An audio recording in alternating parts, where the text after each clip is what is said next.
Okay. Okay, so that's fabulous. So they've already set everything up. I don't know if it is it, no, it is recording already. So everything will be recorded and we will be like posting it at some point for research purposes, I guess, on the Outside Salon website. So I think we should start. Yeah. So we have a few people online. Hi, everybody online. And we also have half of the presenters online and half of the presenters in person. So this is going to be like a full hybrid. And I'm chopped out, sorry. So nobody can see me. Okay, hi. Okay, so I'm going to introduce this. So my name is Roberta Bujani. I'm the artistic director of the Outside Salon, and I am the conspirator of this series. And but this series would not have happened without our guests, especially Anne Piché, who did our exhibition at the library. We took it down yesterday. I'm a little bit sad about it, but yeah. So I wanted to start by doing land acknowledgement. And for those people at home, if you're from elsewhere, you probably have your own, but I'm going to read ours. I would like to acknowledge the sacred land on which the University of Toronto operates.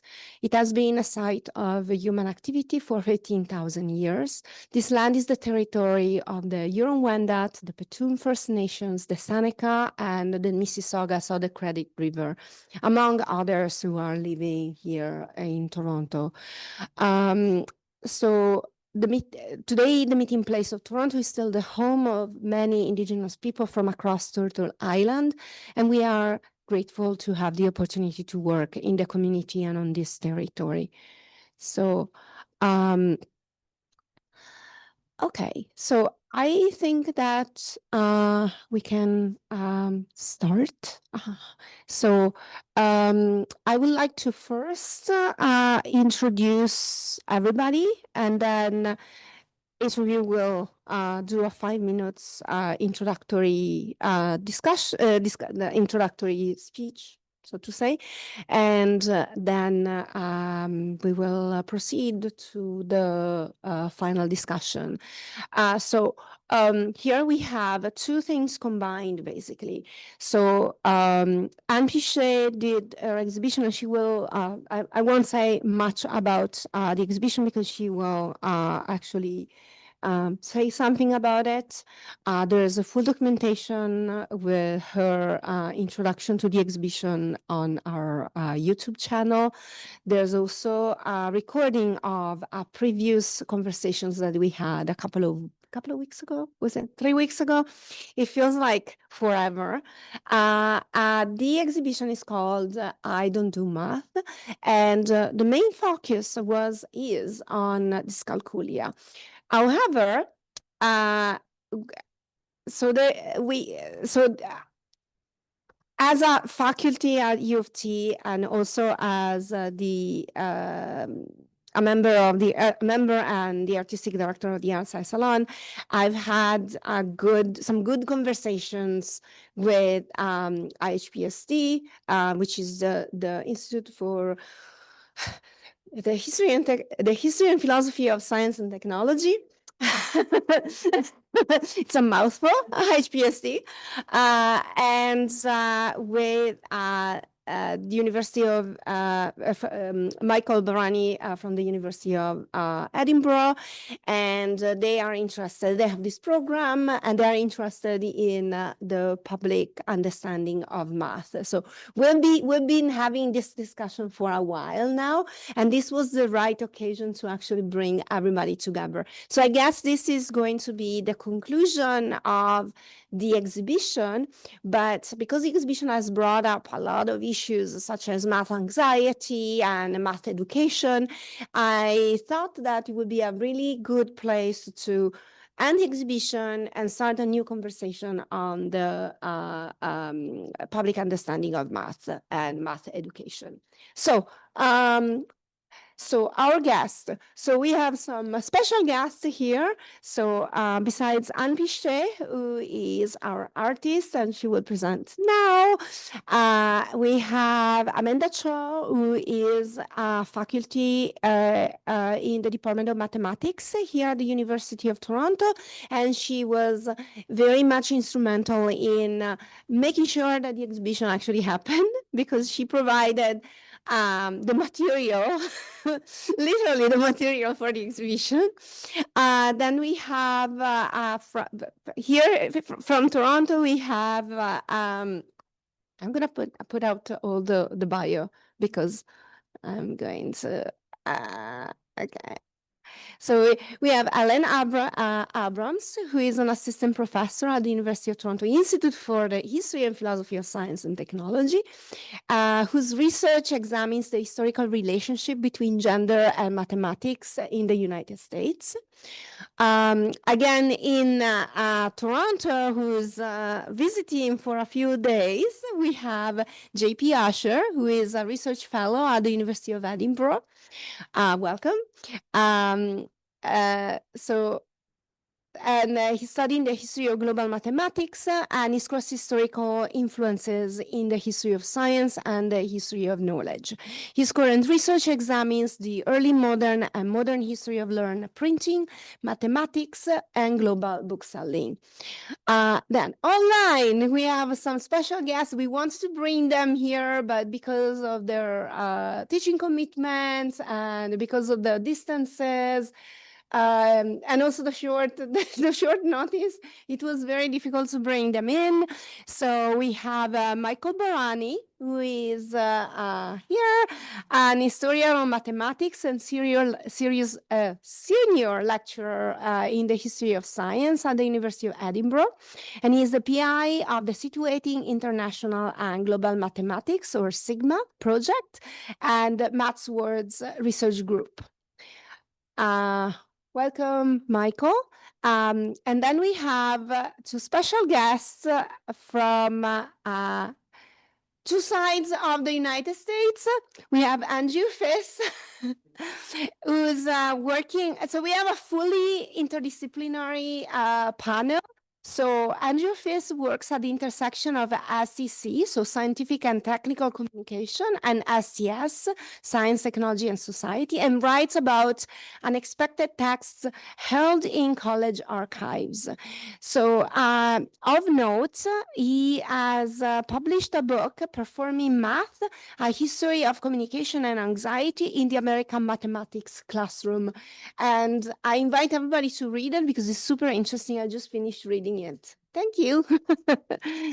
I did my homework. And then we have Jacqueline Wernimont, who is a distinguished chair of Digital Humanities and Social Engagement and an associate professor of film and media studies at Dartmouth College. So she's on the other side, where she runs the Digital Justice Lab. Also has published a book called Numbered Lives, Life and Death in Quantum Media, and she co-edited Bodies of Information, Intersectional Feminism and Digital Humanities. Sorry for the short introductions, but like if you want to say more when it comes to your turn, you can say more. And some of the bios I lifted from the internet, so apologies. So, okay, so I think that we should invite Anne to say a few words about I don't do math. And where is I'm gonna go here, and I don't know if this is. You guys can see the slides, right? Okay, good. So because they are here. Hmm.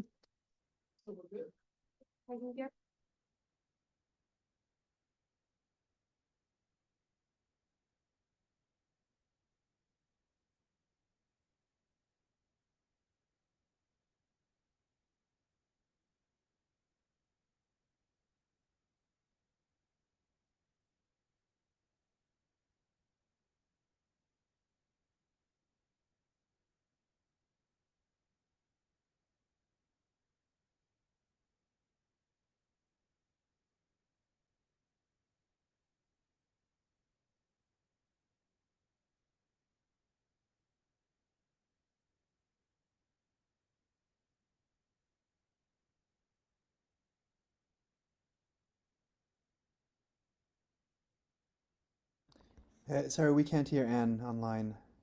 I don't know if the microphone's not connected.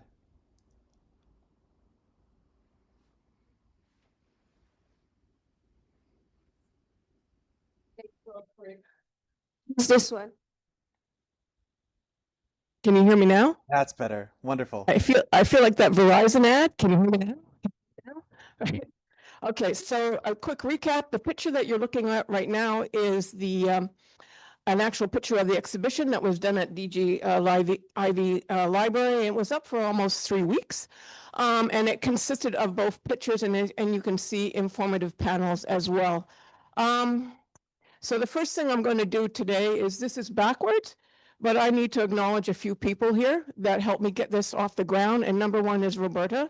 If I had not met her, we would not be talking.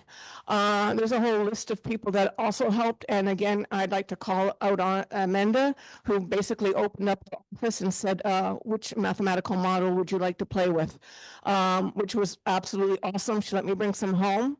And helped a lot. So thank you.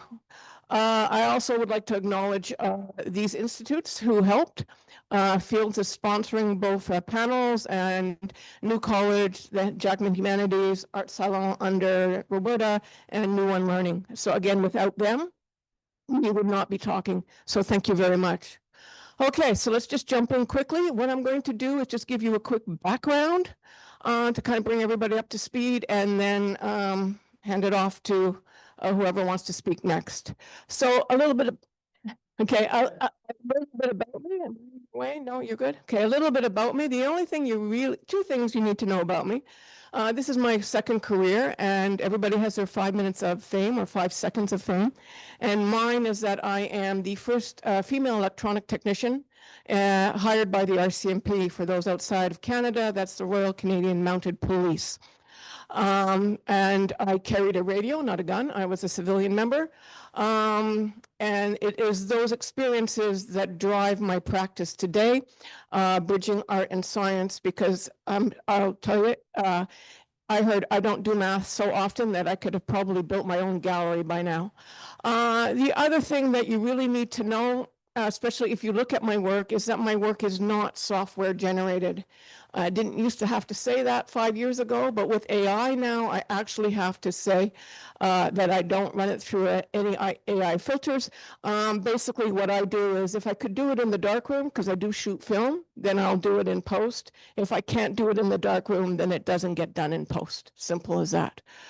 And that particular slide is pretty important, and we'll come back to it, but left and right. If there's a fire in the building and somebody says go left, I am not the person to follow. I do not know my left from right, and we'll come back to this. The way I work it is L is for left. I don't know if you can see that, but if you put your hands up and you get an L, that's for left. If we're driving and you're a backseat driver and you tell me go, when you look on the steering wheel, I'm kind of driving with an L, so I know which way to turn. So if there's a fire or anything here, yeah, I'm not the person to follow. And we'll come back to that. So this, as Roberta mentioned, this whole series started out with a discussion about dyscalculia, which is a learning difference that makes math hard. But it took me 2 years of research to come across this term. And I was talking to Google every day, and we're like, math is hard, and math anxiety and all that came up. But dyscalculia didn't surface for 2 years, and now I can't get it off my screen.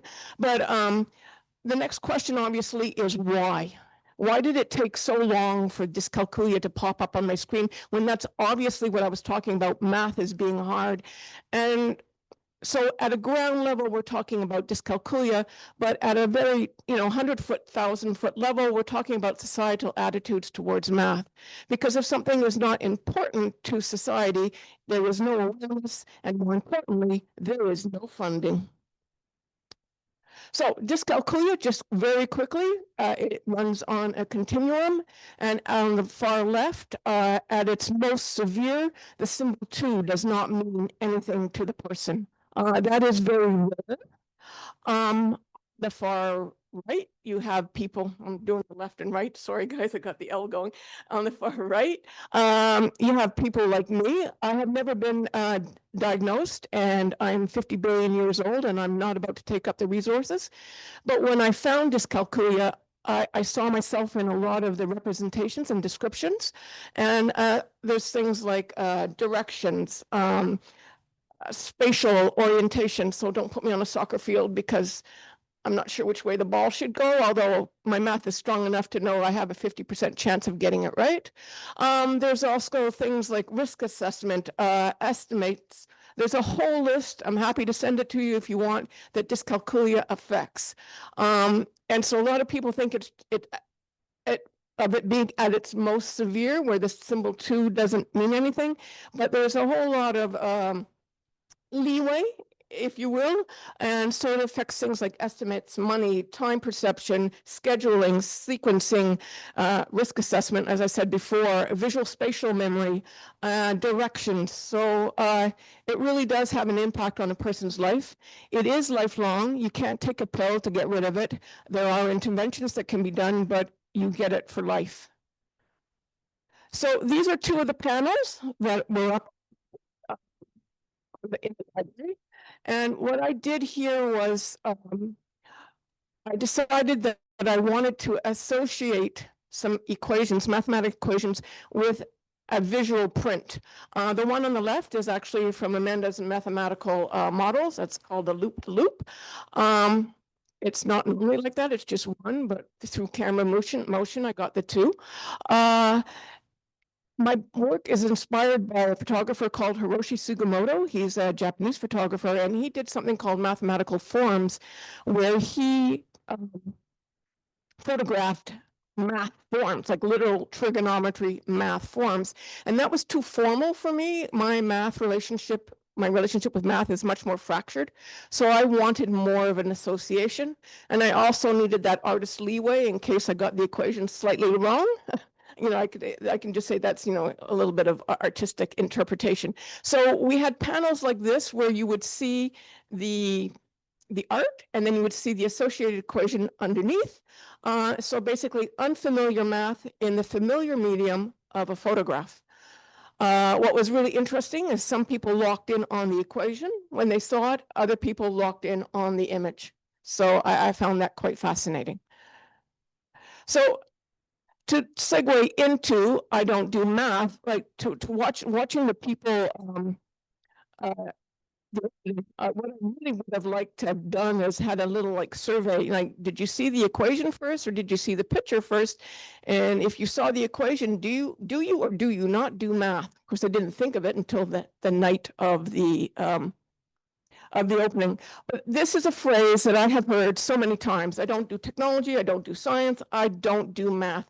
And we wear it, at least in my lived experience here in Canada, we wear it like a badge of honor. It's like, it's not like I don't do math. It's not under the carpet. It's like we get up on a podium and we scream it. We're very proud of it. And it's okay. Like society says, yeah, we're fine. We're good. Not a problem. I think that's wrong. I think there's a big issue with poor numeracy. It affects so many things, and I think this label needs to disappear, although I'm not sure it's going to disappear anytime soon. So here are two of the descriptive panels that were part of the exhibition. And Dr. Daniel Ansari was here for the opening panel, and I really like this. Everyone has the right to learn math. I've never seen it phrased that way before. And the other one is my own question. I don't do reading is not okay, but I don't do math is. That's kind of going back to that badge of honor.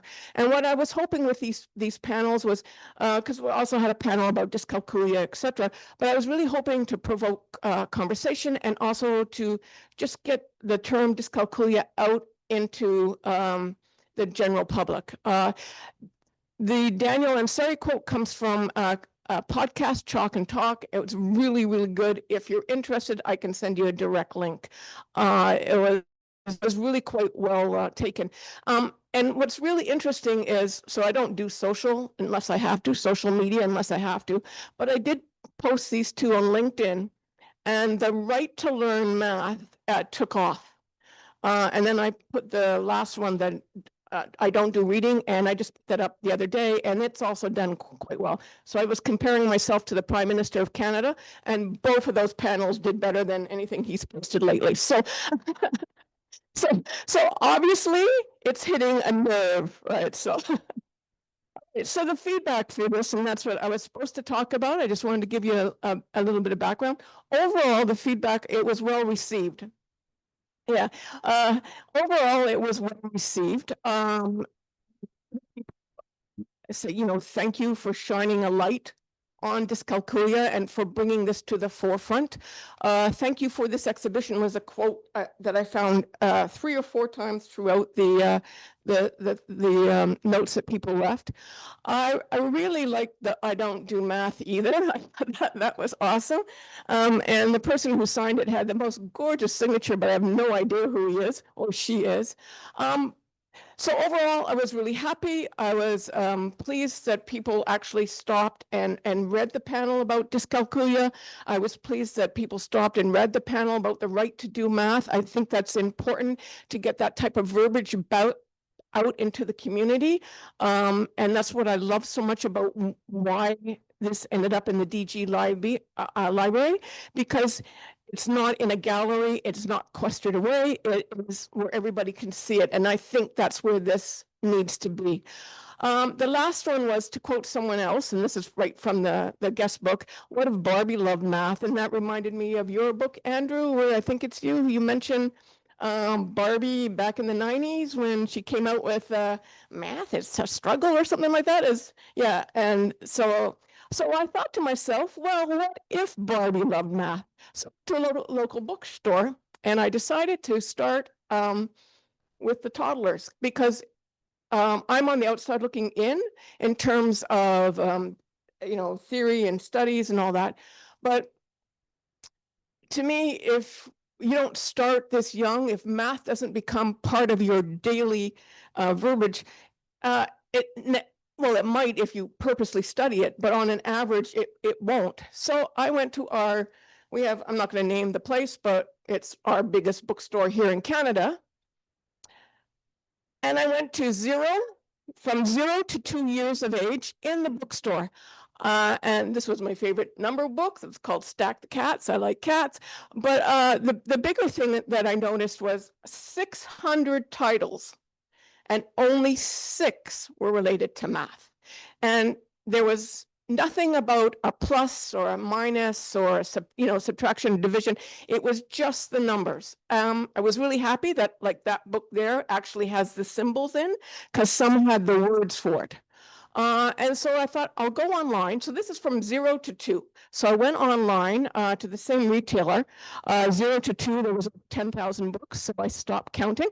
I did the first 600, and again, we struggled to meet 10% of the titles talking about math, and that also included geometric figures like triangles and circles. And there wasn't one that I could see that showed a plus sign, a subtraction, anything like that. And I think from where I sit anyways, from my perspective, this is our baseline. And until this changes, until math becomes part of the discourse daily with youngsters and they grow up with it being normal, we're going to struggle. I found all sorts of books on yoga. I found a book on astrophysics, which I thought was kind of cool. I found books on planting, on farming. I even found books on cooking for 0 to 2, but I did, like I say, less than 10% online for math related. So I'm just going to throw that stat out there. That's my ad hoc research over the last week.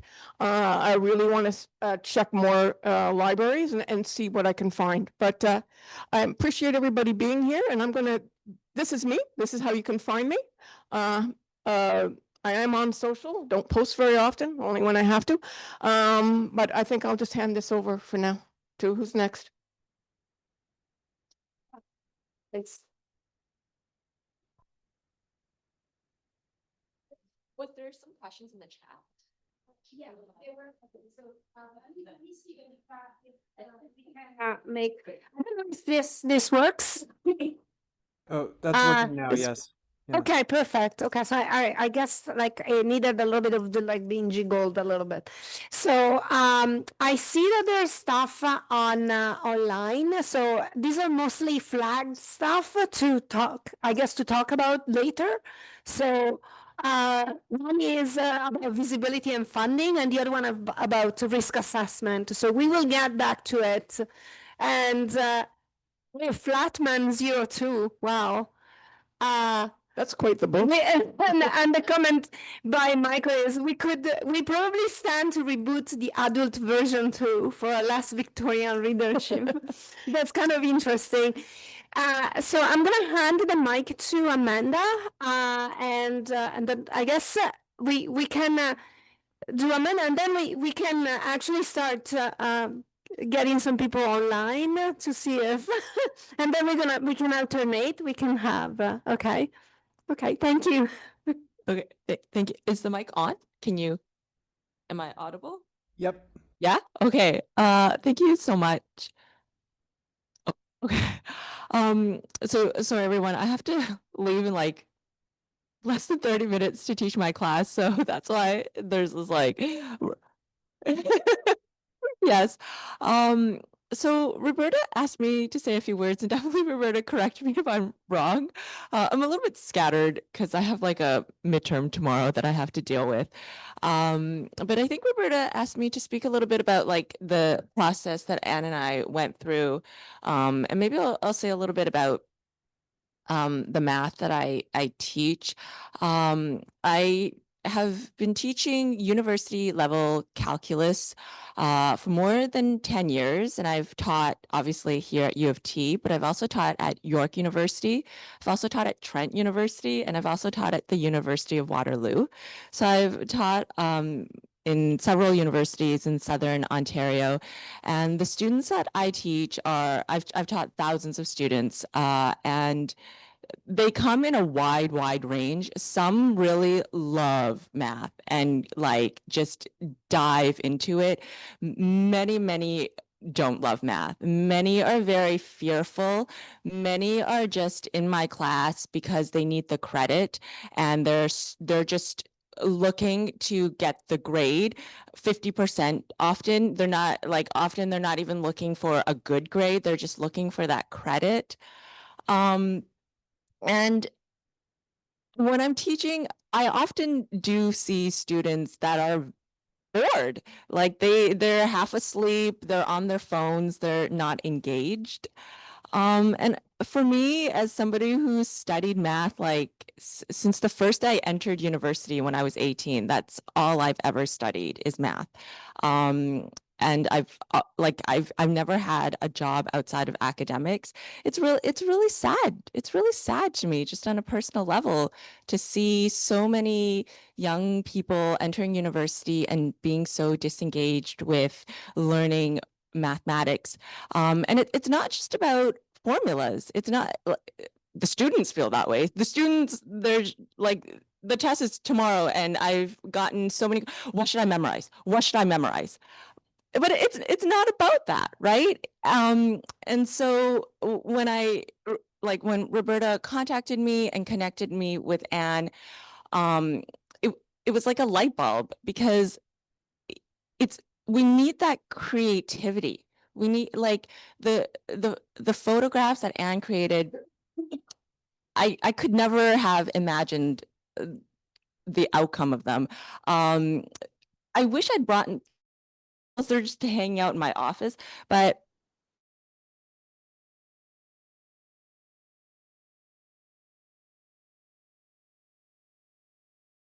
to represent like a mini roller coaster. And in my calculus class, we use it to like model slope. And then Anne took it and created these like beautiful photographs. And that's another level. And I think we really need to, like, if you think back when you were a child in kindergarten, you were playing, but playing was also learning. And as we get older and we're entering university, that play disappears. And I feel like what Roberta has done and what Anne has done. And like, I heard all of your biographies. That's like amazing. That we need this like multidisciplinary approach when it comes to teaching and spreading mathematics. It's not about fancy textbooks, and it's not about formulas. It's about that creative aspect, that play and that beauty. And I'm just so happy that I was involved in this. And like, let's keep going, you know, like this is not the end. I think this is just the beginning of something. So yeah. Thank you so much. I think it was brief, but I think you said a lot of things. I think we're going to have a good conversation following up this, even whether you're here or not. Thank you. Thank you. Pop the mic back here. Okay. Unless somebody. Okay, so let's, okay, I'm gonna just turn it off for the moment because I don't want to have any feedback or anything. So I think that for fairness, we should just probably start engaging some of our guests online. So I don't know, like, I think that Michael should go first since he's one of the co-conspirators of this.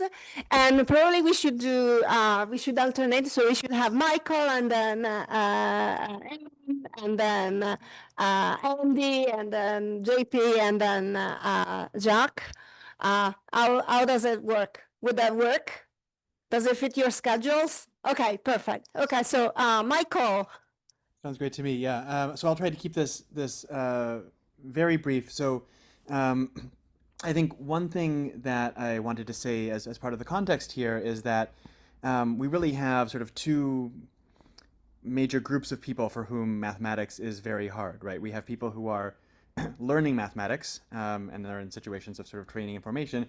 And then we have people who are researching mathematics, who are pushing mathematics and doing mathematics that is so difficult that, the whole point of research mathematics is you push yourself into a situation where mathematics is again hard for you. And I think understanding the relationship between the kind of hardness of mathematics at these sort of moments of primary learning and mass education, and the kind of hardness that happens at the sort of rarefied, specialized elite of mathematics, or the sort of fronts of mathematical research, I think there's a kind of significance to the relationship between the different kinds of hardness that we encounter in those different locations. And for me, that's a major motivation going into this this collaborative project between my university and Toronto about public understanding of mathematics, and particularly the difficulties of bridging the kinds of incomprehension that are so significant in elite research mathematics and in primary mathematics and mass mathematics and questions about public numeracy. And that's why I was so excited when Roberta shared with our team Anne's wonderful photographs and exhibit intervention, and the way Anne is thinking about dyscalculia as a kind of interface between different ways of visualizing and representing and formalizing and communicating and applying and using mathematics in different contexts. And I think this is such a wonderful provocation for thinking about what that relationship is, and is there a way that that the experiences of learners with the difficulty of mathematics can be a different way into understanding or making sense of or confronting the kinds of difficulties that happen in mathematical research, but also in challenging some of the narratives that often dominate current approaches to public understanding of mathematics, that come from those people in that sort of squishy middle where mathematics isn't so hard, right? Where mathematics is stable and reliable and understood and comprehensible, because that sort of experience that dominates a lot of mathematics communication is an experience that's unrepresentative of how mathematics comes across, both for people who are learning it for the first time and people who are trying to sort of change it at the bleeding edge of research. So that was the kind of the big intervention that I wanted to bring here. And then I also wanted to make a smaller historical point, which is that the purposes of public understanding of mathematics have changed really dramatically over even the shorter view of the span of the history of public understanding of mathematics as a thing. So one can see a kind of earlier strand of public understanding of mathematics, which is really about these kinds of issues that Anne is highlighting in the exhibition, about mass numeracy and civic participation and mathematics as a form of civic and commercial empowerment. And that is a long-running strand, but it's not a strand that has really engaged mathematicians over that history. That's been about educators and school teachers, and it's been a policy question and a political question. And we see the aims and the ideals of public understanding of mathematics really shifting strongly as we get into the middle of the 20th century, where really coming out of the experience of mathematicians in the world wars, the two world wars, there's a major push to try to gain support for the idea that there should be people doing mathematics that is completely inaccessible to the masses, and that inaccessible, difficult, elite mathematics is something that needs to be supported in its own terms, and supported, and particularly financially, by nation states and militaries and large organizations. And that's another wave of public understanding of mathematics, and that is the origin of a lot of the institutions of public understanding of mathematics that we kind of take for granted in our landscape today. Things like the Conference Board of Mathematical Sciences comes out of that moment. This feeds into a kind of Cold War anxiety about okay, we've established we need elite mathematics, but how are we going to get enough elite mathematicians? And then there's this sort of transitions into an idea that enthusiasm among not all mathematics learners, but enough mathematics learners to be able to produce a kind of talented elite to produce the cutting edge of mathematics for industry and military and security applications becomes a goal of public understanding of mathematics. And then I think one can see in more recent decades yet another wave of public understanding of mathematics that is based on a recognition that that kind of previous emphasis on elite production and elite reproduction was creating a cohort of mathematicians that were not really responsive to the polity, to the people at large, and to the diversity of people who could or should be empowered with mathematics. And so there's been another wave that's been really visible in public understanding about understanding the diversity of cultures related to mathematics, the diversity of doers of mathematics, the ways that important contributions of people whose mathematical work had been made less visible could be emphasized or understood. And that turned back to the people of mathematics rather than sort of the applications and the sort of mass products of doing mathematics was another more recent wave. And that's a wave that has, in recent years, seemed to be receiving a lot of pushback or under threat, or at least receive some significant challenges from various sectors and various societies. And so it really kind of leaves open a question, sort of what aspects of past moments of public understanding are really worth latching onto and reimagining, and where should or can public understanding of mathematics go next in light of those kinds of contexts. So that was the intervention I wanted to bring to this, but I'm really looking forward to hearing from everyone else as well. Thanks. Thank you. I think we should move to Ellen. Do you want? Yeah. Okay. I'll get, so you guys can hear this one, right? Or I can give her. Yeah. Which do you want? Which one would you prefer? Either way. I'll give you this. I'll just go quickly. Hi, everyone. Thanks for being here and organizing. I just want to follow up a little bit on some things that came up for me as Anne was talking, and I got to also see the opening panel and go to the exhibit, and then also what Michael was mentioning with the history. I am interested, as Anne was talking about, this sort of I don't do math as a you were saying like people kind of say it proudly, and I think also building into Michael's this question of how does this broader public understanding questions or dyscalculia kind of create or reinforce certain images of who is a mathematician and who isn't a mathematician? It sounds like there's maybe some class elements involved. Michael was talking about sort of elite mathematics. So are people attempting to distance themselves from people they associate with mathematics, which is that a certain kind of person that we have kind of built up in our cultural imagining, and that there are probably good reasons for people to want to distance themselves from that, and then also problematic reasons. So thinking through kind of, if, I don't do math, who is the math and what is the math, that along with the public understanding history that Michael was mentioning, my own research is interested in kind of how those categories are created. And I think there's something interesting within dyscalculia, perhaps in kind of rethinking what math is, right? Not a lot of people would possibly expect you to talk about kind of spatial orientation and numeracy all kind of in this same group. So there might be some interesting ways that could be, as you're working to kind of think more about, shedding light on these issues and funding for it. Does that also work to kind of broaden what people think math is? And then along with that, who math is, which I think, again, tied to that history, goes into a lot of questions of class, questions of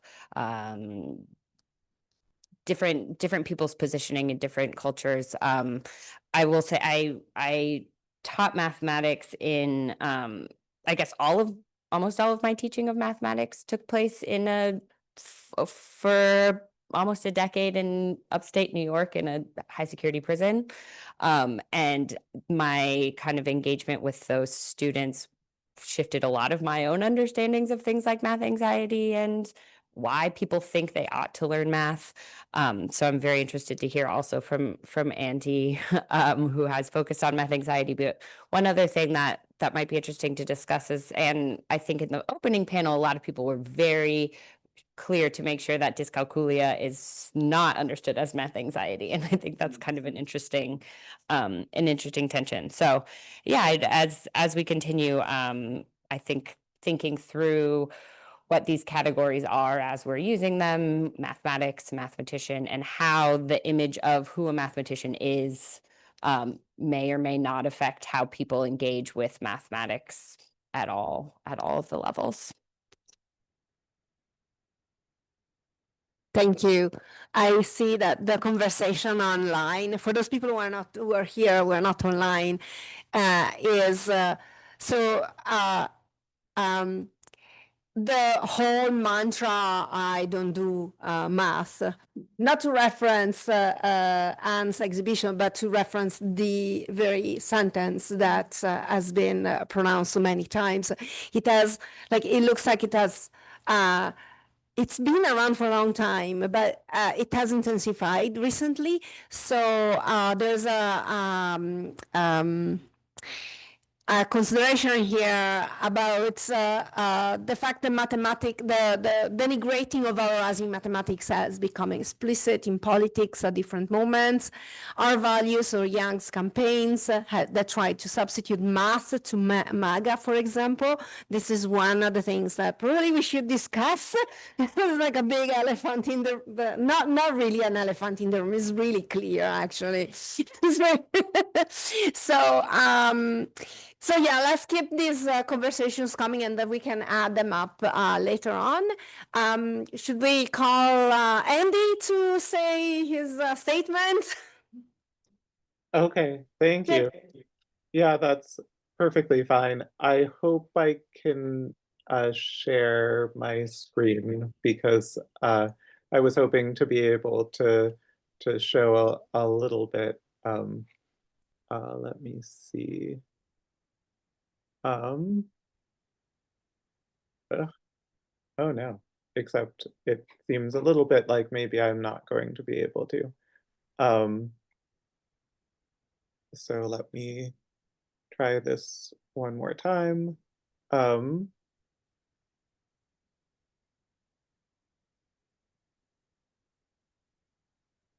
Okay.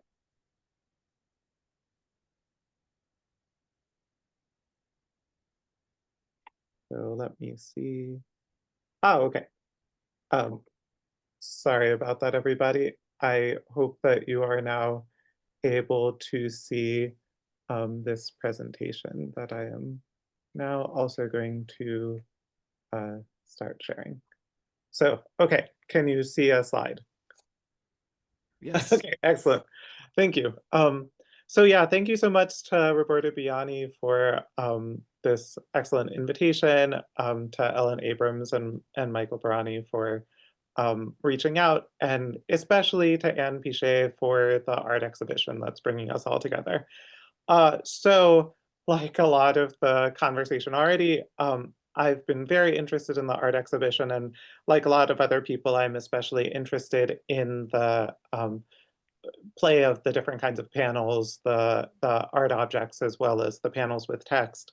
And really sort of the origins and association with the phrase, I don't do math.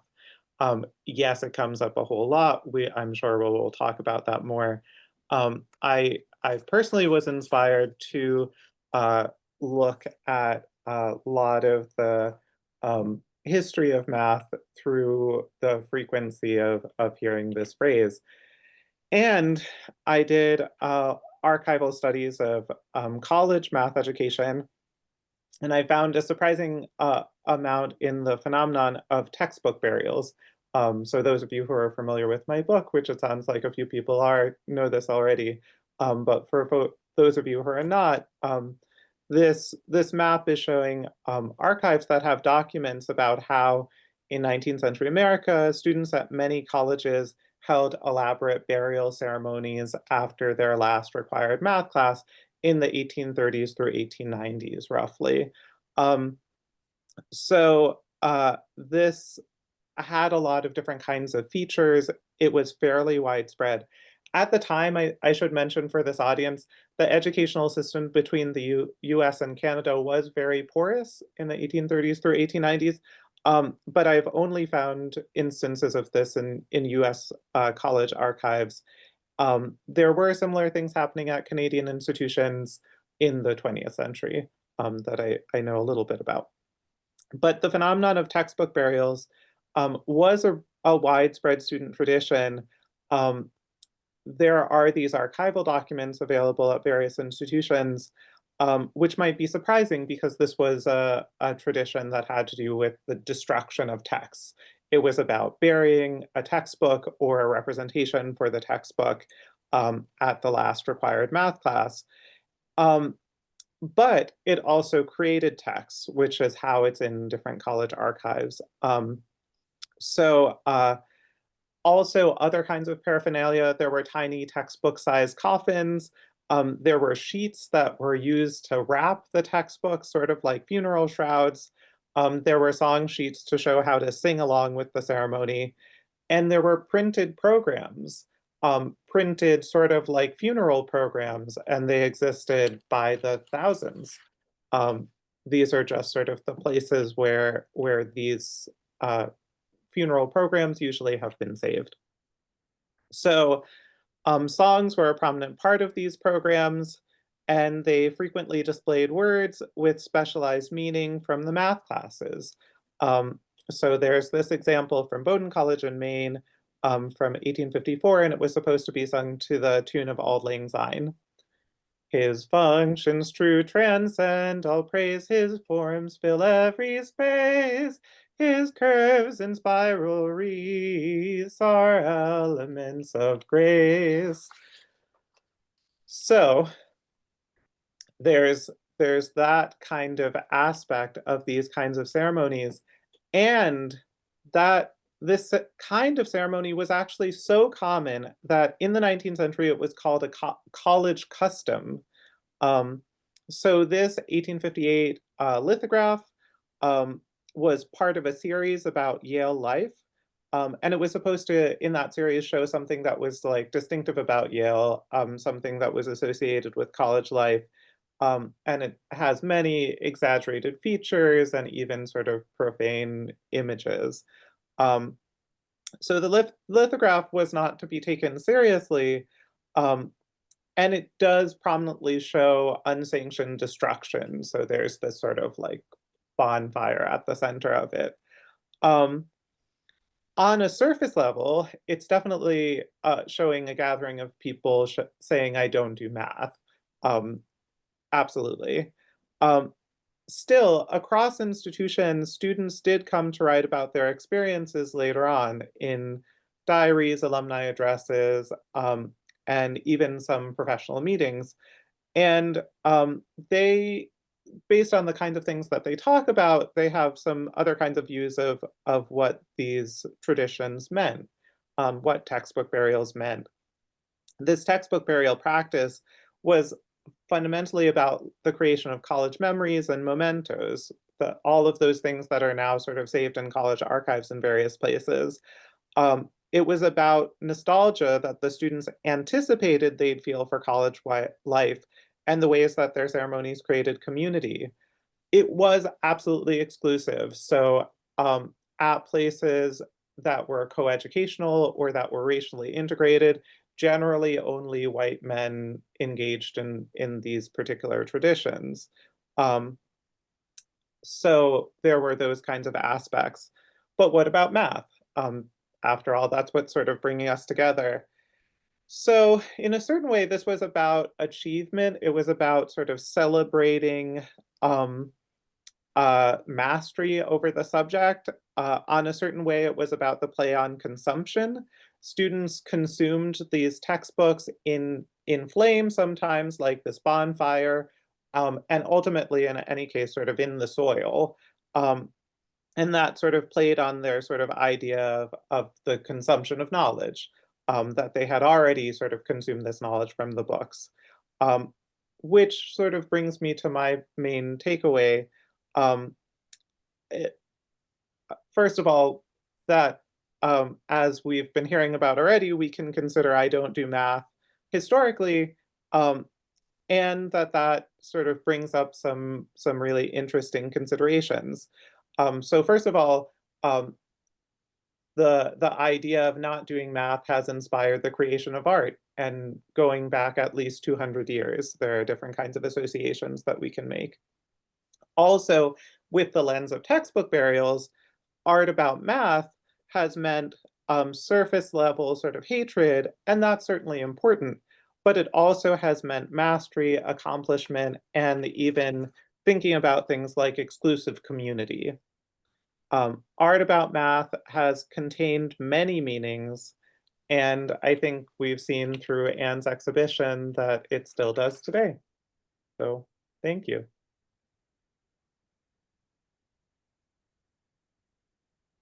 Thank you very much. I think we can.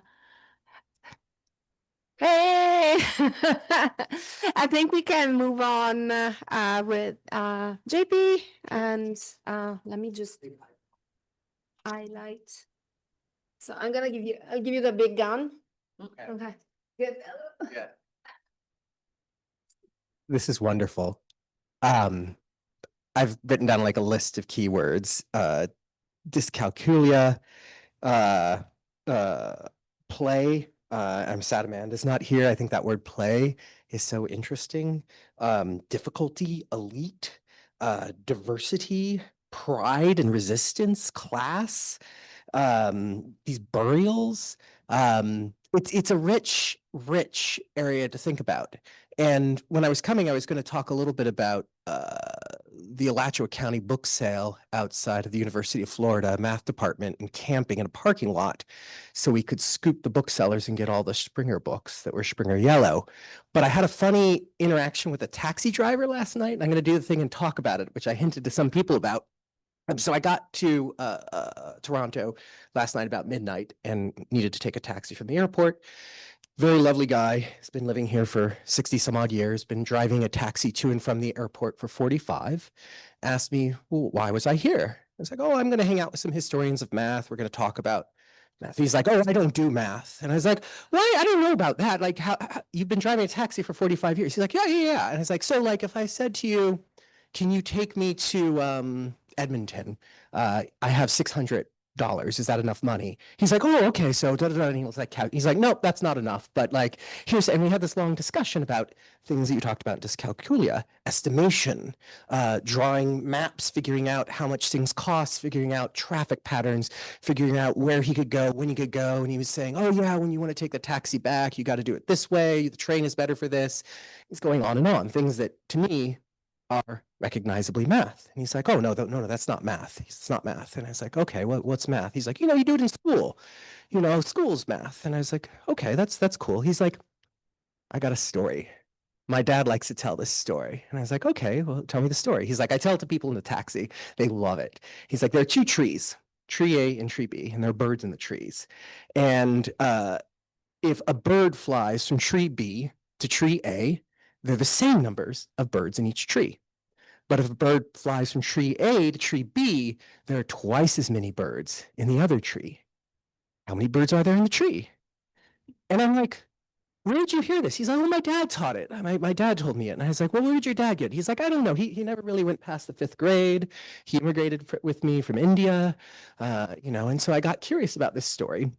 I was spending last night looking into it because it has the kind of resonance of an animal fable, right? This is like watching the ravens, they're putting rocks in a thing. And I'm like, this doesn't sound recent. This sounds old. And as far as I can tell, it comes from the 12th century book, the Lilavati, by Bhaskara, who wrote this really cool book, which was new to me. Is it new to people here? I can tell you briefly what it is. New. Yeah, so the myth behind it. So one of the problems with 12th century text is, what is the history? What's the myth? The myth behind it is that Bhaskara's daughter, Lilavati, was foretold not to get married. And he was an astrologer. And he said, I'm going to fix this because I'm a really good astrologer. And so he built a water clock. And this water clock told time really precisely. It was the best water clock. And he was going to use astrology to beat the fact his daughter couldn't get married. And everything was on track. He knew the exact second that it had to happen, except a pearl fell into the water clock, knocking it off course, rendering it slightly imprecise, and so he misses the moment. And so his daughter, Lilavati, doesn't get married. But as solace, he writes her a book of mathematical word problems that are of this form. The most famous one is about bees in a tree. There's stories about pearls on necklace, a third fall here, a sixth fall here. How many is it? And this got me thinking, right? This gentleman who said, oh, I don't do math. This isn't what I do, even though he drives a taxi, which solves NP-complete problems all the time, routinely, says, well, but I do entertain children with these arithmetic puzzles that come from a 12th century manuscript, but it's not, it's not math. It's certainly not algebra. I don't really know what math is. It's not that.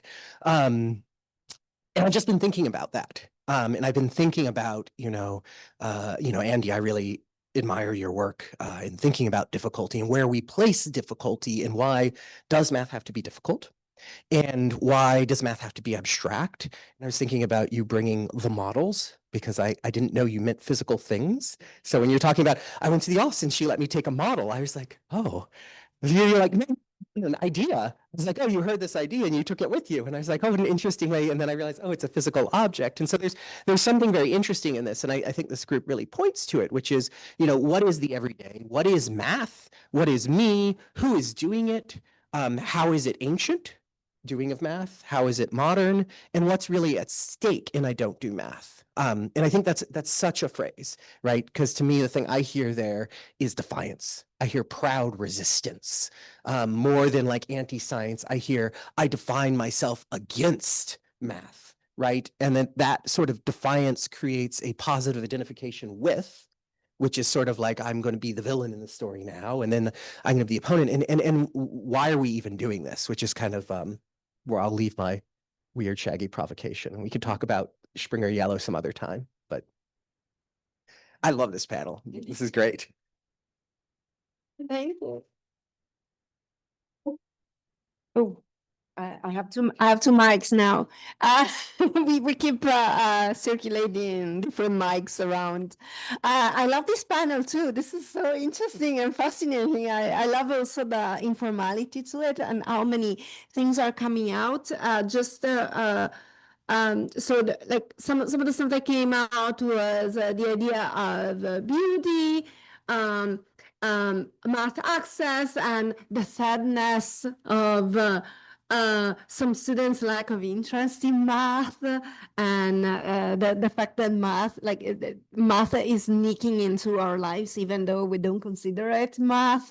So oh, okay. So like you have some wonderful research apparently. It says there's if there's time, JP has some wonderful research in progress about Springer yellow. Okay, he was gonna talk about this, but then he decided to tell the story about the taxi driver, which is very, very interesting. So I think that we should move to Jacques' statement, and then we can start the conversation, and we can pick up on all the keywords and all the stuff that was flagged in the chat, and also like the discussion in the room. Okay. That sounds great. Okay. And hi, everyone. Thanks so much for having me. I'm really delighted. Thank you also for waving. I'm so glad you did that. And just as a point of clarification, I pronounce my name Jackie. I know it looks just like Jacques, minus the S, but just so you know.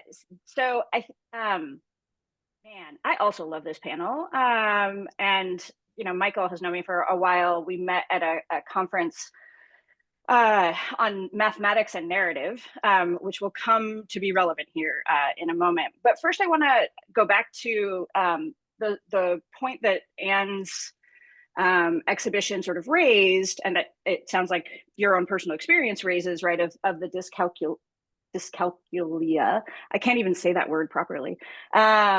And it made me think of my colleagues, Talithia Williams and Rachel Levy, who are both colleagues at Harvey Mudd College, and who are both mathematicians and math educators, and who think a lot about math education. And one of the things that they did at Harvey Mudd was they're both very much invested in the challenges of diversity, right? The relative lack of women and people of color in math departments and degree programs here in the United States. And, you know, part of what they worked very hard on at Harvey Mudd, which for those who don't know, is a STEM-based small liberal arts college.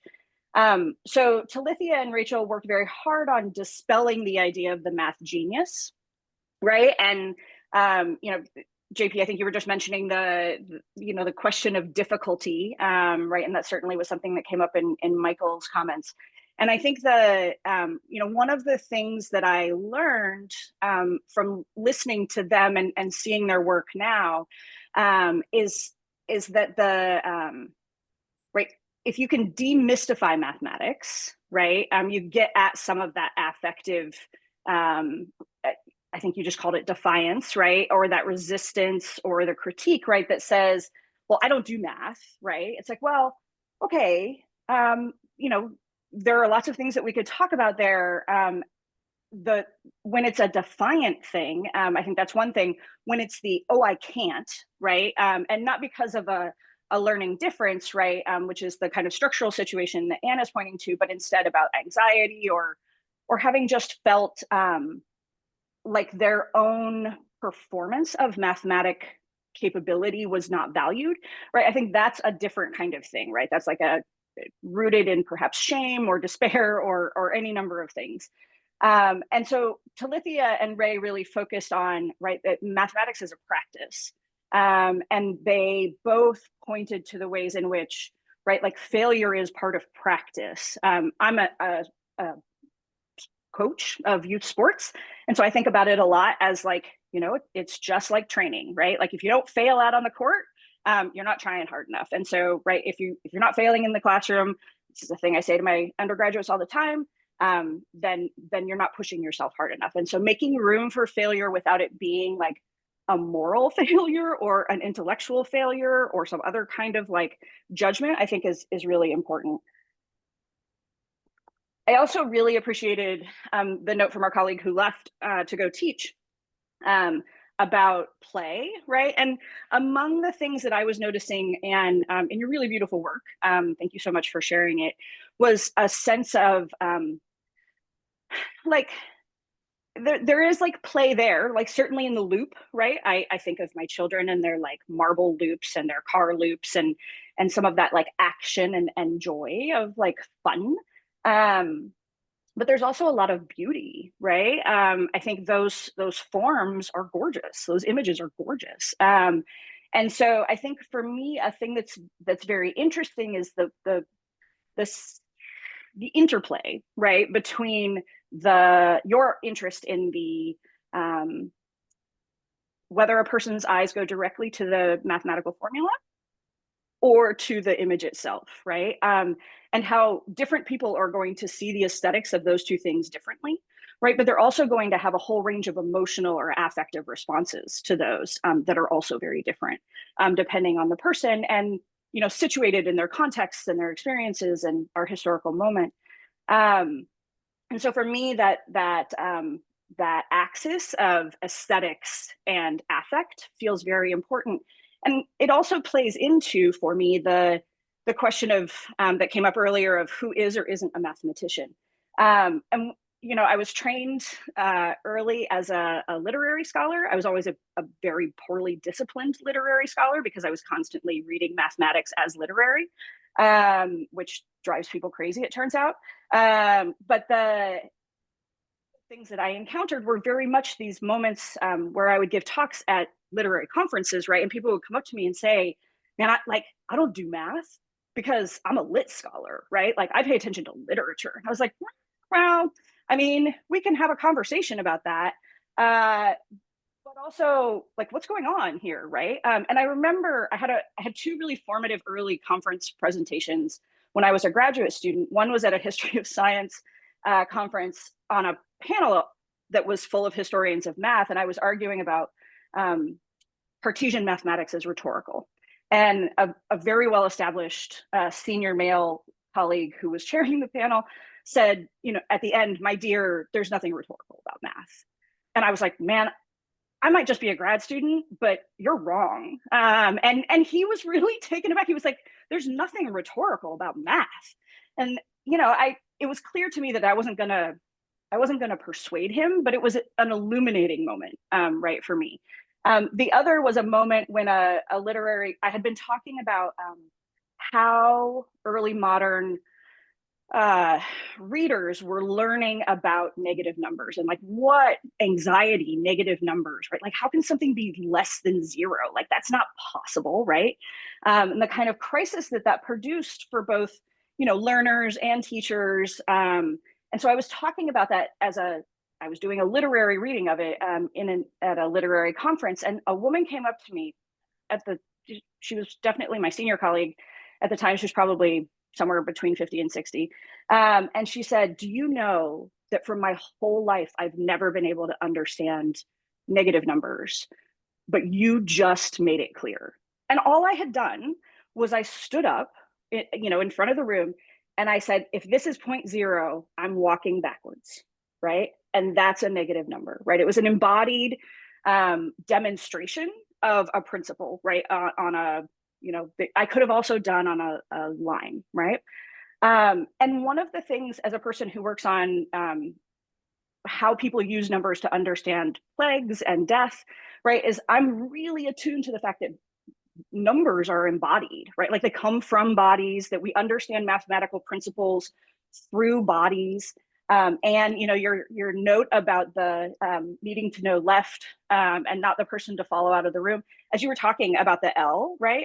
I totally learned that as a child too, but I can never decide which way is right when I look at I can't figure out which way L should go on my hands. And so I always fail in that one. But thinking about that as an embodied practice, right? And, you know, one of the things that I have tried to do in thinking about, I do these things called data visceralizations, right? Where I'm trying to get away from just the ocular, but think about returning numbers and mathematic understanding to bodies. So visceral. And one of the things that I want us to think more about is embodied and practical knowledge, right? And I think you know, the discussion of the taxi driver, but also the question of who isn't a mathematician, right? Women who are doing weaving and you know, tile makers who are doing intricate designs and woodworkers, you know, like there's so much mathematical practice that is embodied and might be known as a practice in terms of proportion or distance or size or any number of things. And so I think there might be a thing about abstraction versus embodied or applied knowledge, right? That also comes to play in that question about who gets to be a mathematician. And I think that cuts across some of those gender and also perhaps class lines. There was one last thing that I wanted to make sure that I talked about. And I think I've lost it. So I'm just going to stop there and say that I'm super excited for the discussion.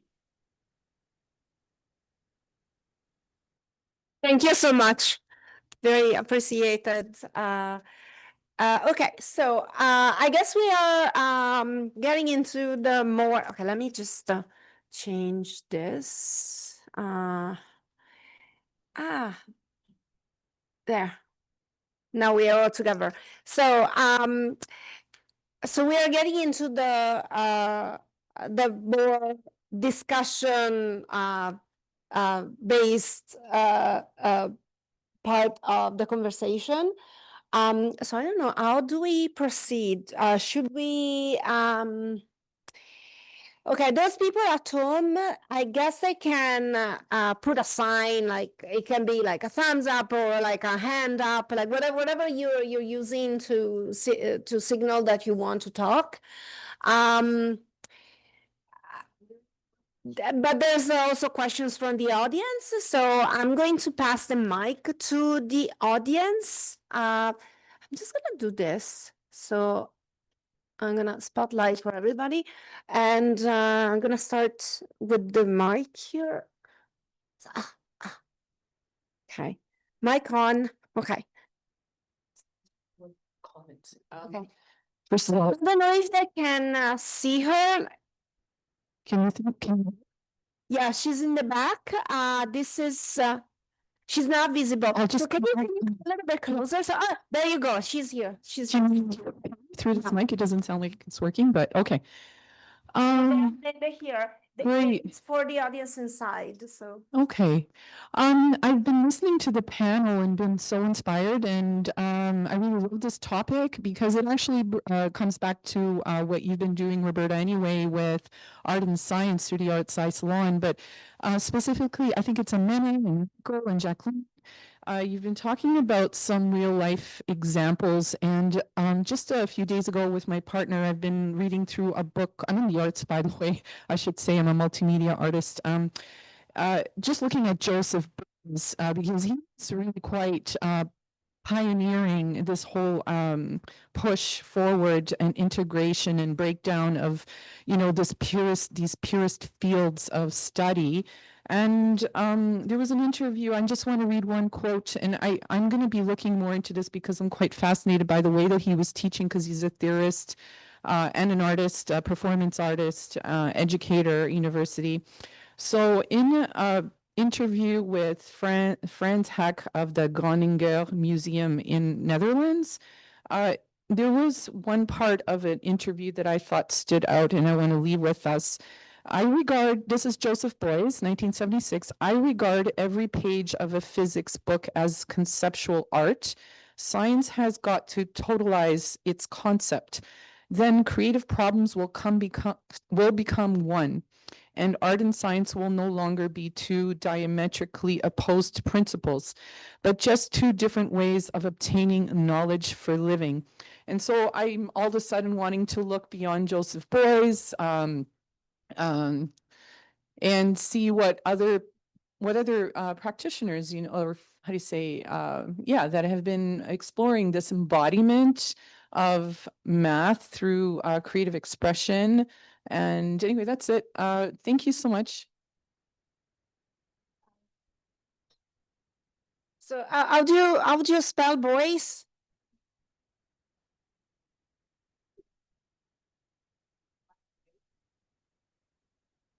Okay. Because he wanted to, like, Michael wanted, okay, boys. Okay, good. Because he wanted to, like, Joseph Boyce was actually I actually teach him to my students. It was like quite pioneeristic in his interdisciplinarity and also in his taste for education in all disciplines. And he was also part of Fluxus. Yeah, this reminds me of one of my favorite artists. Actually, like my favorite artist forever is Namjoon Paik, who was basically the quintessential interdisciplinary artist, and he basically said, like he was working with technologies, but he said, "I'm using technologies because in this way I can hate them more." So and his mantra was, "I'm disrupting things. I'm disrupting music. I'm disrupting math. I'm disrupting videos, and the engines that are creating it so that I can free myself from them." So very interesting. Oh, sorry. Oh, Mike. So I had to look this up, but I have it in my library at home, which is slowly taking over my house. It's called Math Art. You can get it on Amazon, but it'd be nice to buy it someplace else. And it's by Stephen Orms, Ormes, and he uses shows example of people doing exactly what we're talking about. So it's worth looking at. Anybody in the room? Anybody in the room? Anybody in the chat?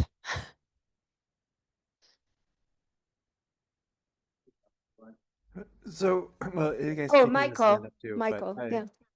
I mean, I think just one thing. Maybe I'll just say this as a comment, and then I think JP had an intervention. But one thing I'm picking up here is, like, I think a good question that's worth asking is there an appropriate way to feel about mathematics, right? Or is there what kinds of feelings are appropriate foundations for public or personal understanding of mathematics? Because I think the potential for productive public understandings based on anxiety or suspicion or skepticism or hate, I think, are really undertapped, because the people who are often most involved in producing materials and campaigns and projects of public understanding are people who genuinely quite like math. And I think it's worth thinking more about this idea, which has been more explored in different parts of the art world, that there's actually a whole palette of emotions that produce relevant and important understandings. And that's one thing that I can say also is really inspiring to me about Jackie's work with embodiment of data and mathematics and abstractions is the way that I think, like, one project that I saw you demonstrate really produced, like, these profound feelings of loss and these profound feelings of tension and distress when trying to produce sort of these audiovisual embodied experiences of slavery and death and these themes that you've written a lot about. And I think those kinds of those two should be part of how we're thinking about what kind of understanding is meaningful for approaching mathematics.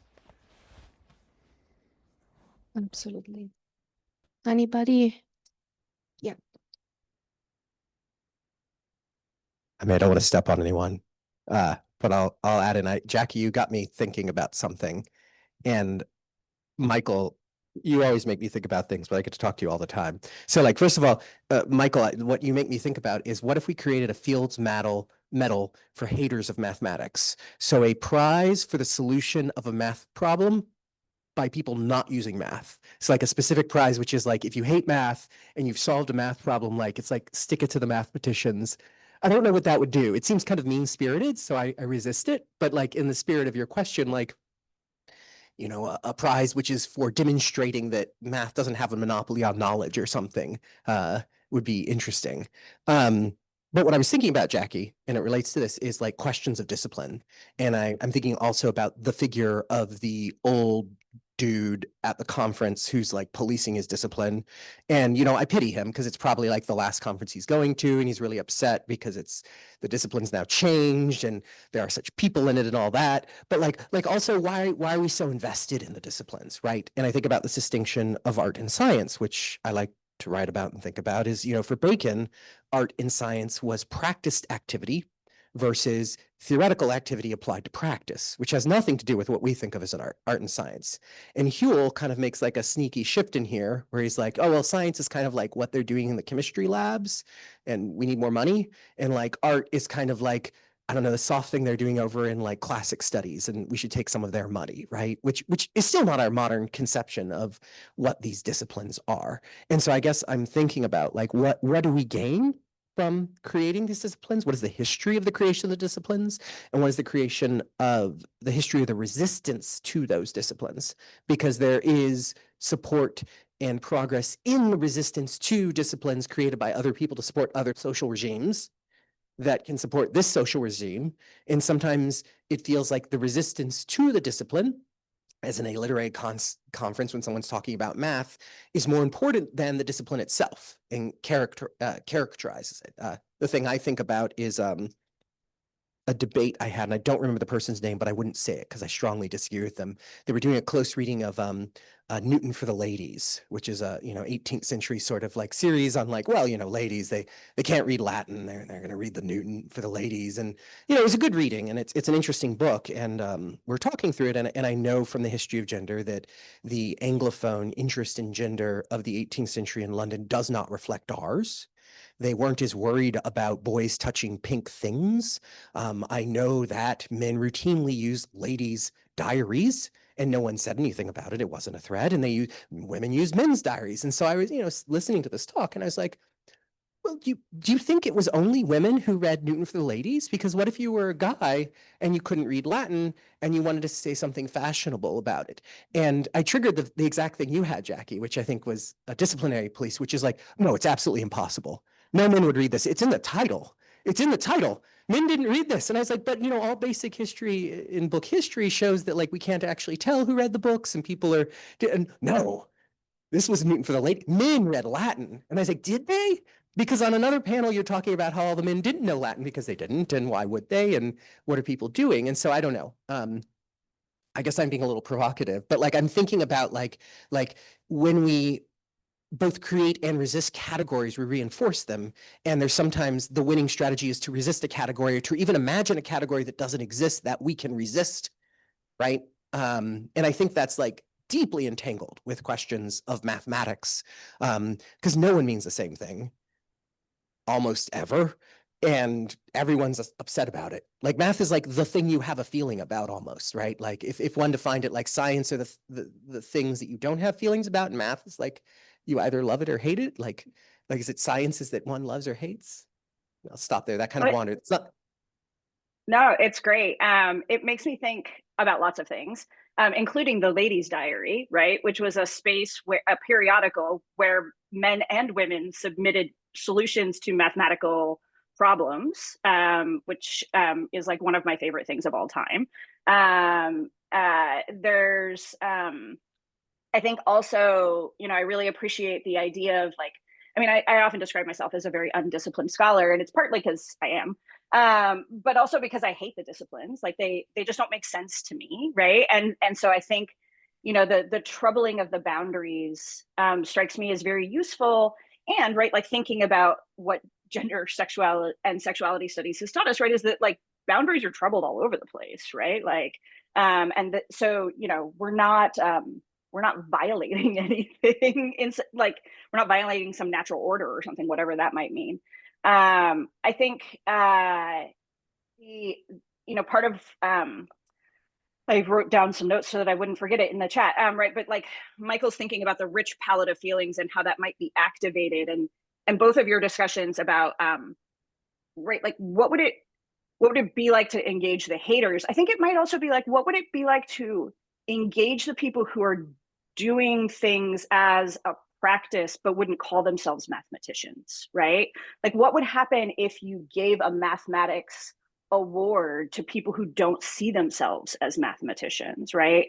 Who made a really amazing quilt or did some sort of amazing architectural thing, or whatever. I mean, so I think there's like a way in which there's a lot of rich possibility there that would be fun to explore. And that divide between ours, right, and technia, as ours is like the philosophical knowledge, which is funny given ours and art, right, and then technia is like the applied and less valuable knowledge early on, right? I think some of that knowledge paradigm has swapped in some ways over history.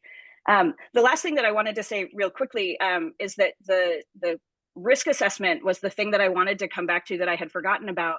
And it strikes me as so critical, right? In a moment of thinking about disease and pathogens and, financial risk. I mean, like we are everywhere surrounded by information about risk in our modern world. And yet, if there's really bad numbers about numeracy in North America, they're even worse about risk assessment and the ability to understand statistics.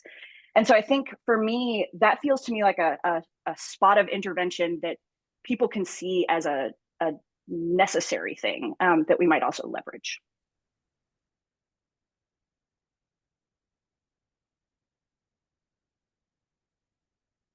If I may say something about, okay, hopefully people can hear me. Okay, so yeah.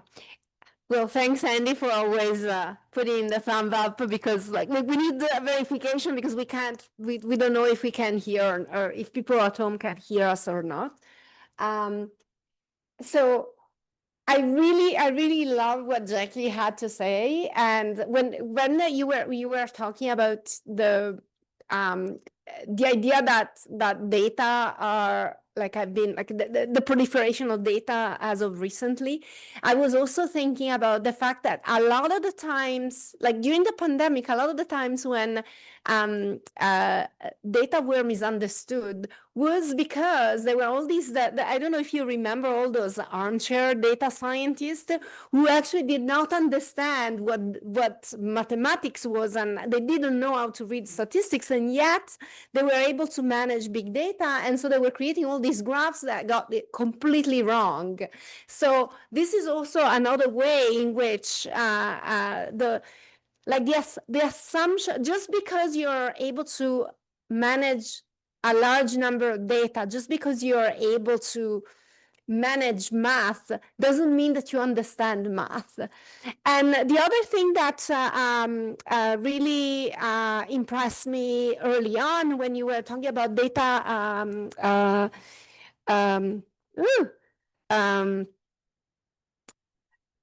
oh my God! Now I lost the name data the visualization. It's impossible to pronounce to me. So data visualization makes me think about two things. One is so the fact that like there's a different way to express math, and also a different way to understand math that can be like in a physical way, like for example going backwards and to express the sense of the negative. But there's also, so data visualization also allows us to see things that regular math does not allow you to see, or regular like traditional ways of representing through math does not allow us to see. And this is something that I noticed many times, like what kind of sentiment, what kind of affect does representing mathematics in a way as opposed to another evoke, which also is something that we need to consider when we are thinking about public understanding of math, because this might also change the way in which we understand math, which has to deal with all sorts of other things, like also class-based understanding, gender understanding, etc., etc. So, like, I'm gonna stop here. Yeah, it's awesome. And I actually wonder if you could talk a little bit about some of the affective and aesthetic choices in your exhibition.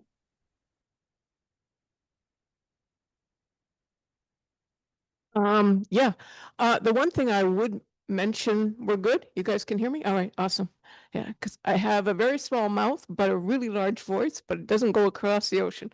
Can make a lot of noise. The other thing I just want to touch on what you guys were talking about is, I guess my question would be, how do you break the chain? So, times parents know is what they pass on to their students, right? So it's a question that has bothered me for a while. I just want to put it out there, and doesn't need to be an answer. But if you have a generation of people who are saying, I don't do math, how do you break that chain so that their children say, I do math? Anyways, I think that's a really important thing. This discussion in another 3 decades. The aesthetics behind the math, or the pictures that I did, just how it worked was, normally it was the picture first and the formula second. Sometimes I just came across a really cool idea and I went, okay, I need a formula for that. And then the picture came after that. The black and white was intentional. I'm assuming this is what you're looking for, right? Okay, yep. The black and white is intentional. So a dyscalculic is struggles with numbers. Numbers are every day. It's everything that you do from when you get up in the morning to when you go to bed at night. And then you probably have a watch that tracks your sleeping and all the rest of that. So you have more numbers when you get up in the morning. So something's missing. And so I removed the color from the images on purpose. That is why they are black and white. To me, they can't be in color. They need to be in black and white, because a dyscalculic is missing something in their daily life, and that's why I did what I did. And the images themselves, again, my practice is a lot of it is motion based. Either the object's moving, the camera's moving, the light is moving. I have a tendency to veer towards abstraction, and that is just my visual acknowledgement of how difficult we can find things that are unfamiliar, the anxiety we feel when things are unfamiliar. However, there's a study that came out of England, and I cannot find it. I wish I could.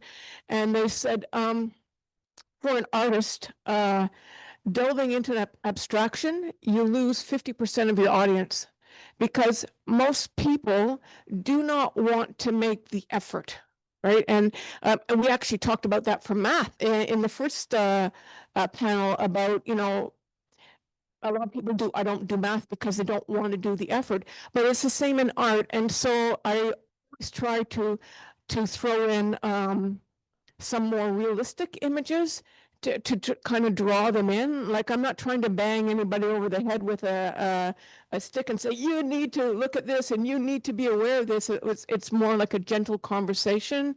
And if I reach 2 or 3 people, I think my art's done its work. But that's the reason and how I work. And a lot of people ask me, actually opening night was kind of funny. A lot of people were asking me, what is this? And how did you do that? And I don't take notes. I just start to work, and I go into my studio, and the camera for me is just a medium. I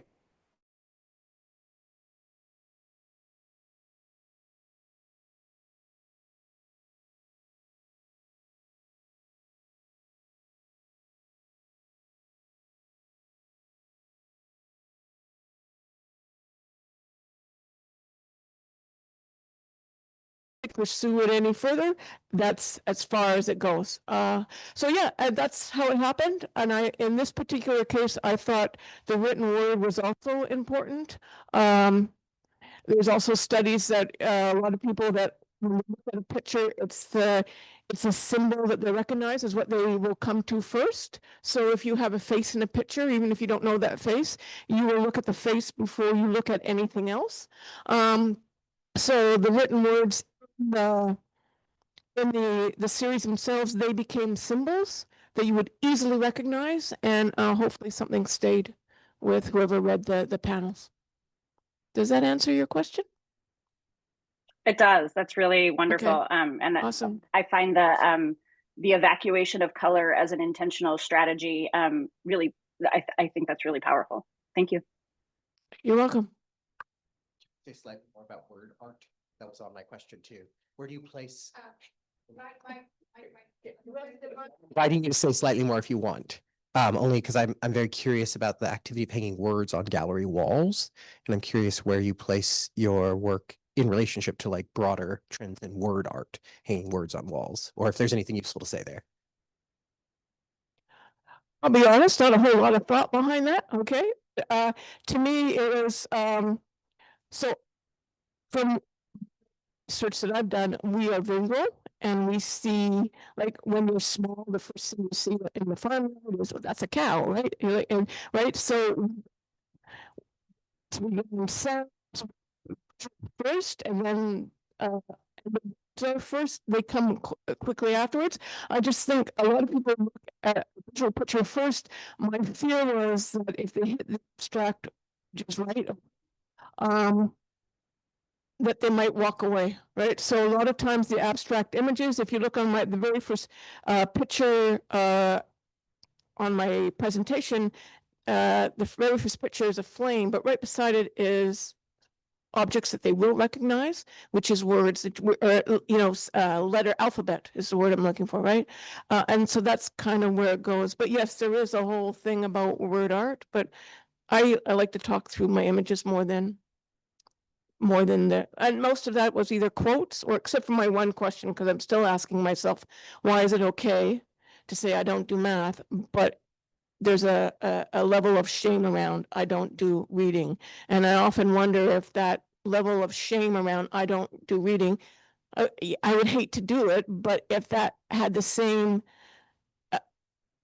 if I don't do math had that same level of shame, would there be more funding and awareness? Because Ontario, the province of Ontario has a Human Rights Commission, and they actually did a report on the right to read. But there is nothing on the right to do math. And to me, that's all about the shame around not reading. So it comes back to how do you break that cycle and get people to feel like, okay, not doing math is not a good thing. So I think we're in a kind of scary moment with this relationship between I don't do math and I don't read, because we're in a time, and there was, I think Ron mentioned this in the chat quite early in the discussion, right? Because we have a moment where tech CEOs are very proudly saying they don't read, or the CEO of Microsoft says I've stopped reading for work. George, can you? Yes, sir. Sorry, one sec. Saying he turns all his emails and briefings into podcasts that he listens to in his car, and Sam Bankman-Fried of this sort of big crypto scam, would repeatedly on interviews and podcasts trumpet the fact that he hadn't read a book in since high school. So this, I think pride in not reading is I don't know if it's, I mean, as a historian, I would hesitate to say it's a new thing, but it's certainly a thing that has a lot more visibility very recently in a way that's very connected to innumeracy and dyscalculia, and the themes that we've been talking about. So I think the way you're posing that question, Anne, is really deeply embedded in some quite alarming current events. It is, and I actually had a chance to So Dr. Pam Britton from the Fields Institute, she set me up. I made up a survey. She fired it around the province of Ontario. And I had a chance to talk to from another university. And just to your point about the reading, she was saying that their communications departments does not let them put any more than 5 words on a poster because nobody will read it. So, it's like, yeah. So please go home now. I don't know, you know what I mean? But it's kind of scary when you think about it, right? I don't think the shame of not reading has or the not reading itself has reached like the general public a whole lot, but in 5 years it would be difficult to do. The province of Ontario has actually got a text to speech to help students with dyslexia, right? So we're not addressing the problem, we're just brushing it aside. So it's interesting. There was a question. Sure. Can you all see, you can sort of see me. So I think there's a question about the aesthetic categories that we use when we talk about the relationship, the sort of aesthetic qualities of math.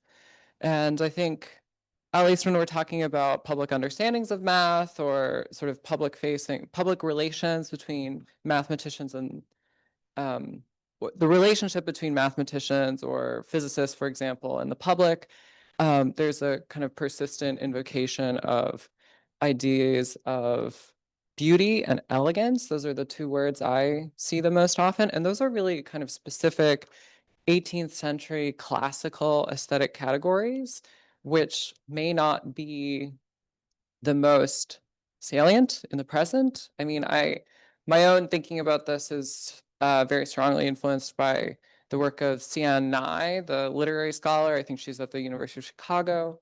And it just seems to me worth thinking about the choice of categories one is using to think through these issues. And I just sort of get back to Michael's question about the relationship between the hardness of learning math in the first place as a primary student and the difficulty of research mathematics. It would be interesting to think about the aesthetic categories that research mathematicians use in their work, which might be quite different from the categories that get trotted out in kind of public facing or educational settings. And that's also a question about, right, the sort of normative, like what affects do we want people to attach to math insofar as aesthetic categories index kind of knots of affective experience. Anyway, so that's just my, right. Well, sure, right. That could be, that's a different, very different from saying math is beautiful, right? Yeah, sure, that's a good example, right? What's that? Oh, yeah, I mean, who doesn't, right? I think I should read this from Jackie. I don't know if you saw it in the comments, but I'll reread it. I wonder if it's helpful to pull numeracy literacy apart from doing math and reading books when thinking about the politics of knowledge and practice. Sorry, well, no, I was just reading what was the. Oh, yeah, and then clean and spare for some, which goes back to 1950s modernist aesthetics. Does anybody have any comment here? I mean, Andy. yeah, I just wanted to say, like, I think that that's a good point, that there are plenty of aesthetic categories and they change with time and sort of with the various movements. I think it would be still really nice to see a history of modern mathematics that takes sort of the changing aesthetic categories seriously. There have been some close attempts, but not exactly. And just about sort of the point about thinking about numeracy, literacy, doing math and reading books, I agree, sort of those thinking sort of broadly about those categories are really helpful when thinking about like public understandings of mathematics, because uh, there are extremely different levels of, for instance, like 19th century like numeracy, and various kinds of ways of studying that and seeing that versus the people who are like identifying with math. Those are extremely different sorts of questions, and it's really helpful to have that reminder in this conversation. So thank you.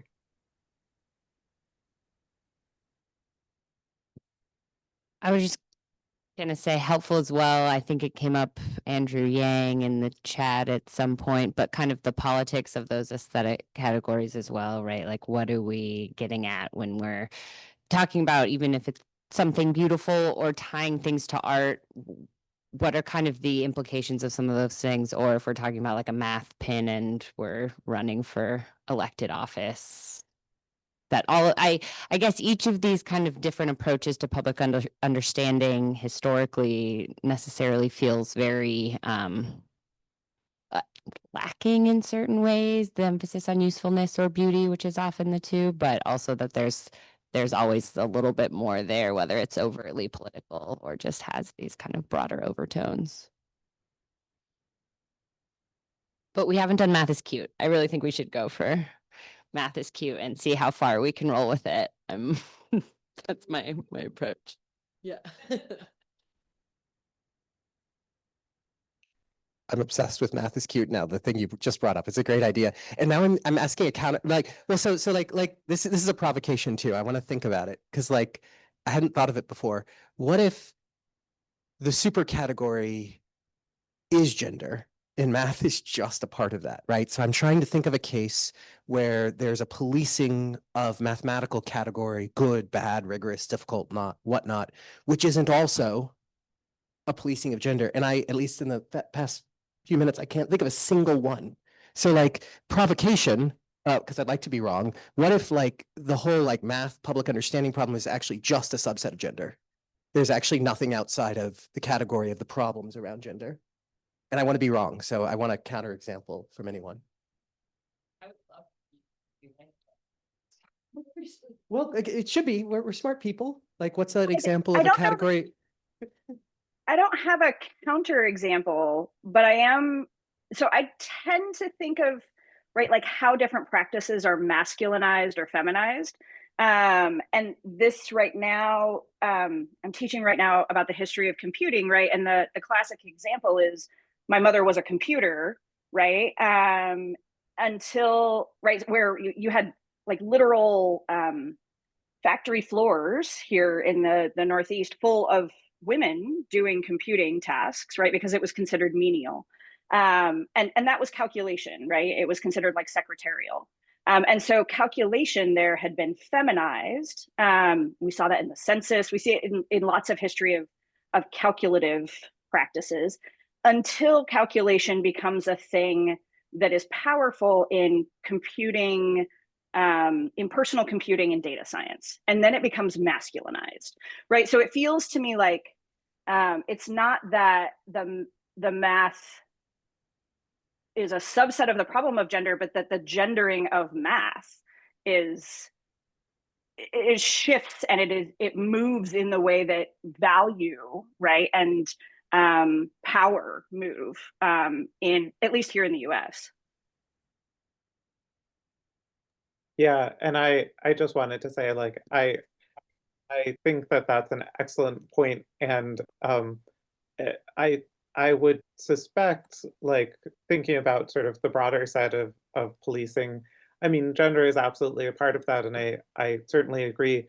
But I think what Jackie was just saying, where sort of like the general category is maybe the policing of sort of power structures broadly.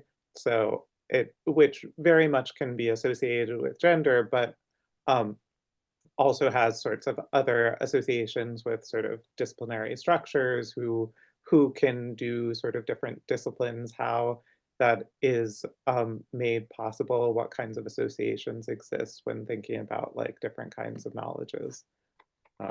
And I mean, it it feels like a bit of maybe a cop out to say that like it's all about power, but it seems like, yeah, it is all like on a certain level, it's all about power. Surprise.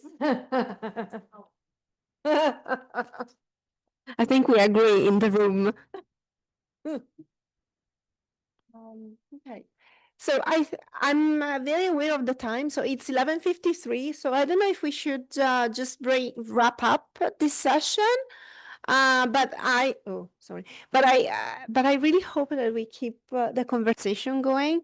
Like I was just thinking about Jackie and I feel like Jackie and I have very similar background because every single time you're referencing something, I'm like, oh, I did it. And I also teach history of computing as well, so maybe that's that.